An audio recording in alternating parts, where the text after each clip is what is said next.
வர்மாவுக்கு ஆப்படிக்க கிளம்பும் இந்திராணி. சிவாவும் உதயபெருமானும் பாசமாக ஹக் பண்ணிட்டு இருக்கிறத பார்த்துட்டு சிவா அப்படின்னு கத்துறாங்க செல்வநாயகி. எல்லாரும் டென்ஷன் ஆகி பார்க்குறாங்க இவங்க என்ன திட்ட போகிறாங்களோன்னு. ஆனால் நல்லவங்க மாதிரி ஏதோ ஸ்வீட்ஸ் எல்லாம் கொடுத்து உன்னை எனக்கு பிடிக்கும் பிடிக்காதுங்கிறது அடுத்த விஷயம். ஆனால் இன்னைக்கு இவர் ஜெயிச்சு எம்எல்ஏ ஆகிறதுக்கு காரணம் நீ தான். அதுக்காக உனக்கு தான் நியாயமாக ஃபஸ்ட்டு ஸ்வீட் கொடுக்கணும், அதான் கொடுக்குறேன் எடுத்துக்கோ அப்படின்னு சொல்லிட்டு கொடுக்குறாங்க. அப்படியே அந்த பக்கம் காலியை பண்ண பார்க்குறாங்க. அவரும் ஏதோ பிளான் பண்ண மாதிரி அவங்க அண்ணிக்கிட்ட கண்ணாலே சிக்னல் பண்ணிக்கிறாரு. அடுத்து எல்லாரும் சாப்பிட உட்காடுறாங்க. வர்மாவும் வர்றாரு. இவங்க யாருக்கும் தான் அவர் வர்மான்னு தெரியாதே.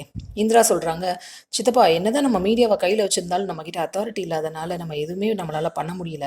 இப்போ நீங்கள் எம்எல்ஏ ஆயிட்டீங்கல்ல, இனிமேல் வேலையை அந்த வர்மாவுக்கு தான் அப்படின்னு சொல்லி முடிக்கிறதுக்குள்ள வர்மாவுக்கு போகிற ஏறுது. இந்த பக்கம் கபிலனுக்கு டென்ஷன் ஆகுது. இதில் வர்மா என்னென்னா இந்திராணிக்கிட்டே, ஆமாம் நீங்கள் யாரும் வர்மான்னு சொல்லிட்டு இருந்தீங்களே அது யார் அப்படின்னு கேட்குறது வர்மான்னு தெரியாமலே இந்திரா, அவனா ஒரு மனுஷன் என்ன செய்யக்கூடாதோ அதெல்லாம் செஞ்சுக்கிட்டு இருக்க ஒரு மிருகம் அப்படின்னு சொல்கிறாங்க. கபிலனுக்கு அப்படியே கலக்கமாகுது. அவனால் எத்தனையோ குடும்பம் நடுத்தரில் நிற்கிது, அவனை அப்படியே விட்டுட்டோன்னா ஊரை மொத்தமாக சுடுகாடாக்கிடுவான் அப்படின்னு டென்ஷனாக பேசுகிறாங்க இந்திரா. கபிலன் அவங்க அக்கா பேசினதுக்காக சைகையிலே சாரி கேட்குறாரு வர்மா கிட்ட. இது இந்த பக்கம் ஓடிட்டு இருக்கு. அடுத்து செலியன் இந்திரா கிட்ட தனியாக ஒரு ரொமான்டிக் ரூட் விட்டுட்டு இருக்காரு. அவங்க கத்த எல்லாரும் என்னென்னு கேட்க, அதை சொல்ல முடியாமல் இந்திராணி நீக்க செலியனுக்கு ஒரே ஜாலியாக இருக்குது. இந்த ட்ராக் எப்படி போயிட்டுருக்கு. அடுத்து ஃபோன் பேசிகிட்டு இருக்காரு வர்மா ஒரு அரசியல்வாதி கிட்ட.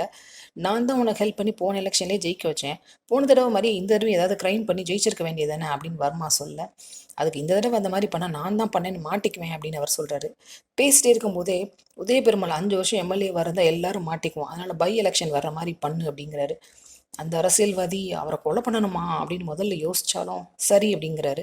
உடனே ஓடி வந்த கபிலன் வர்மா காலில் விழுந்துட்டு, வர்மா எங்கள் அப்பா பாவம், அப்படிலாம் எதுவும் பண்ணாது அப்படின்னு சொல்ல, ஏய் நான் ஃபோனில் பேசுகிறத கேட்டு நீ ஏன்டா பதற, உங்கள் வீட்டில் உட்காந்துட்டு உங்கள் அப்பாவை கொல்லுவேனா, இது அயலி யாருன்னு கண்டுபிடிக்க போடுற ஸ்கெட்சுடா, உங்கள் அப்பாவை கொலை பண்ணுற மாதிரி ஒரு செட்டப் பண்ணோன்னு வை, அவள் உன் குடும்பத்தை காப்பாற்றுறதுக்காக கண்டிப்பாக ஏதாவது செய்வா, அப்போ கன்ஃபார்ம் ஆகிடும்டா அவள் போலீஸா இல்லையான்ட்டு அப்படின்னு சொல்ல, எங்கள் அப்பாவுக்கு ஒன்றும் ஆகிடக்கூடாது வருமா அப்படின்னு திரும்ப திரும்ப சொல்கிறாரு கபிலன்.